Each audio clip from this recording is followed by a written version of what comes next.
being multidimensional is a good thing. So when you start thinking about streams of income, think of multiple streams of income. I wanted to preach. I'm called to preach.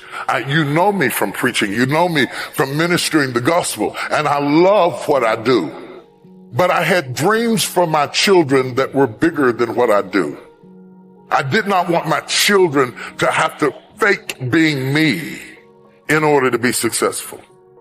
I wanted to create an entrepreneurial environment for them, and so I started investing in real estate, and I started building communities, and I'm getting ready to build more communities in America, and I'm looking for other places in the world where we can build these communities, these smart communities that are conducive to the future. You do not build your business on where you are or where you've been. You build your business on where you're going.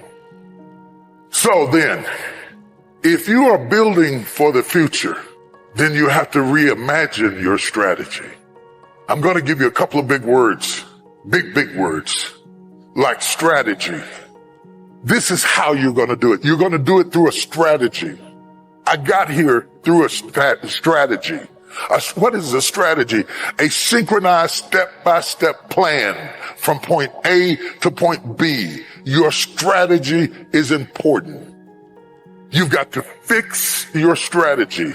If you've been doing what you've been doing for 5 years and it's not working, it doesn't mean you need to give up your idea. You might need to give up your strategy. Your strategy of accomplishment has to change with the times. You may not have hit your customer yet, but that doesn't mean your customer's not out there. You've got to find somebody, and let me tell you who wants what you got. The person who wants what you have is a person who sees what you have as an answer to their problem. People will go get answers. They are not looking for problems. What do you solve with what you bring? And you don't have to have a degree to do this. It could be as simple as my father's mopping a bucket. My father ended up with 52 employees in the 60s because he built a business that solved a problem. Not all of us will be doctors. Not all of us will be chemists. Not all of us will be lawyers. Not all of us will be astronauts. But the astronaut still needs a plumber. The doctor still needs an electrician.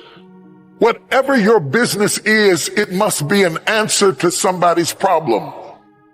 It must solve that problem and fix that problem.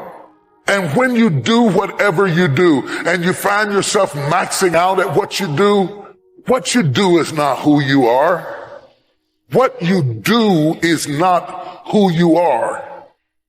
What you do is not who you are. People say T.D. Jakes is a preacher. First of all, he wasn't always. Second of all, T.D. Jakes is a man. He is a man called to preach. See, when people give you titles, they imprison you. If I bought into that, I wouldn't have done almost $500 million worth of films at the box office, because I would have said, I'm a preacher, I can't do that. Don't let anybody lock you up with a title in a prison that is beneath your level of gifting. You are whatever is in you. You are whatever is inside of you. You are whatever you think about at night. You are whatever you dream. You are whatever is in your head. I want to break somebody out of jail right now. You are more than what people call you. Am I in the right place? You are more than the job title that you have. You are more than the company you work for. You are more than anything you have experienced up to this point. You are everything that gives you energy when you think about it. Find out what are the things that make you leap out of the bed in the morning. What are the things that give you energy when you think about them? Your purpose is in your passion. Your purpose is in your passion. Don't sit there and say, I don't know why I'm here. You do know why you're here. Find the thing that gives you energy when you do it. That ideas start teaming over in your head when you get in it. Find the thing that when you get into it, you're curious about it. You're attracted to it. You're drawn to it. Because whatever the anointing you respect is the anointing you receive. Oh, can I talk to you, somebody? The anointing you respect is the anointing you receive. So the person that you idolize, you probably idolize them because they're doing something that is in you. Other people ignore them. And you would walk a mile to hear them or see them or hear them sing or watch them build or hear them orate or whatever it is that they do. It's because it's in you. When I was 8 years old, I was sitting in the back of the car with my mother, and my mother was a speaker, and she went out and did public speaking. And I was sitting in the back of the car. At 8 years old, I said, right now I'm going to hear you speak. And they called me Miss Jake's son. But the time will come, you'll come to hear me speak. And they'll call you Tom Jake's mother. Instincts are inside of you, and they are never one-dimensional. You are more than your job. So if your job goes down, it doesn't mean you have to go down. While you're working for a company, never stop branding yourself.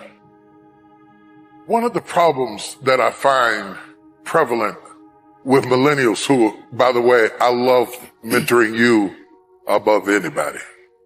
You are the best investment because you have the longest shelf life. You will outlast me, and you assure the fact that my work continues. I cannot have success without a successor. So I'm committed to you winning. Let me say that first of all. I am committed to you winning. The problem is your strength is your weakness. You were raised with technology, which is a great strength, but it's also a great weakness. Because when you are raised with something that responds in predictable ways by touch, when you are placed in unpredictable situations, you don't do well. Because you expect people to respond like computers. They do not. People respond in unpredictable ways. And let me tell you something that you're going to have to become more proficient in. Relationships. And relationships are not text. They're not tweets. They're communication. We are designed that we read more than language. I don't have to, like a minute ago, you were doing what you were doing. I didn't know what it meant, but I felt what it meant. So communication is more than speech. It's eye language, it's body language, it's voice inflection. All of those are tools. Because when you get ready to do business, people don't just do business with ideas. People do business with people. They do business with people. And you have to understand, in building that process, it is not like building a face page. There's work to it. And one of the mistakes we made, and when I say we, I mean my generation, I mean anybody that you admire. It may not be me, it may be Diddy, it may be Diddy, it may be Oprah, it may be Tyler Perry, it may be somebody you saw, maybe Beyonce.